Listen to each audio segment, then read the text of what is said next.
The investigation team had finally arrived in Amalsakia, that small village hardly anyone knew about beyond the mountains. Detective Sammer stood in front of Rabeel's house, turning over everything he'd heard on the way. A lone man, a blacksmith, suddenly disappears. His dog starved to death. His car disappears too. No witnesses. No trace. Sammer opened his notebook and contemplated the abandoned stone house. The grey walls were covered in moss, the window on the right was shattered at the corner, on the floor lay the remains of dog bones, clearly bleeding to death, trapped. Detective Sammer entered the house with slow steps, accompanied by Corporal Hussam. Inside the kitchen, abandoned pots, rotting food. But why didn't the dogs escape? Ask yourself, Hussam said, bending down to examine a broken plate. Why would a man leave everything like that? Sammer replied, examining the scattered items. There were cigarette butts in the ashtray, but village witnesses said Rabeel never smoked. Sammer raised an eyebrow. Someone else was here. In the bedroom, the bed is unmade. It looks like he got up suddenly.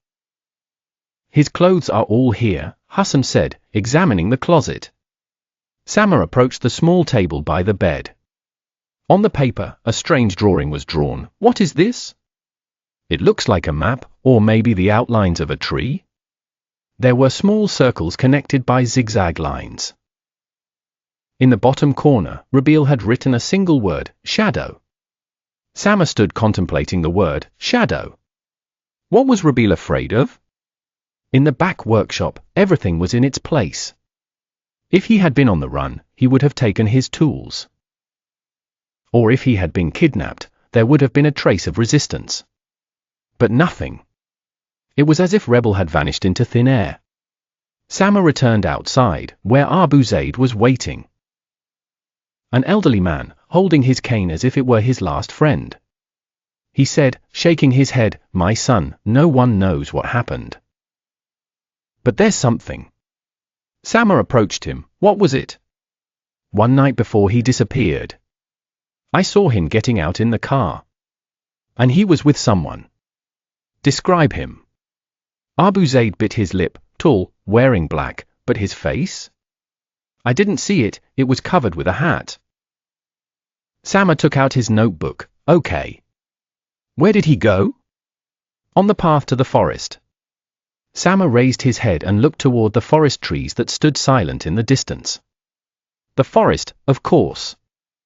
Hussam said hesitantly, no one goes to the forest here. They say it's haunted.